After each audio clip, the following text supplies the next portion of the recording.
þá voru það Kristján í rúminu undir glugganum, svo var rúm þar rétt hjá, það var sérstaklega amma og liðin að því rúmi þá var svona spjald á milli, það var Sigþrúða, Þrúða.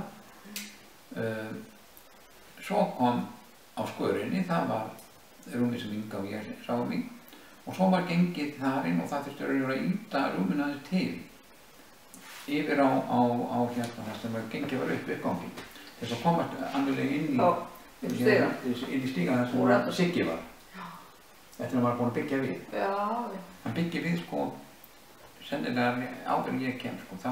Er þetta kollabúðin? Já, þetta er kollabúðin. Og þá er pabbi og Stjáni, þeir eru í litla herberginu þar sem að innanstofunni, stofan og var í daldri búið í og niðri fyrst var Siggi í litla herbyggi sem var beint á móti endurstyrunum þar og þá var Dóri gamli, þá var hann svona einu búið lofti í einhverju sem var inn af ganginum, búrið gangur og svo kom inn í hérna fjósið. Hann var þar upp á lofti. Svo þegar Siggi flyttur í sitt, þá flyttur Dóri inn í herbergi hans.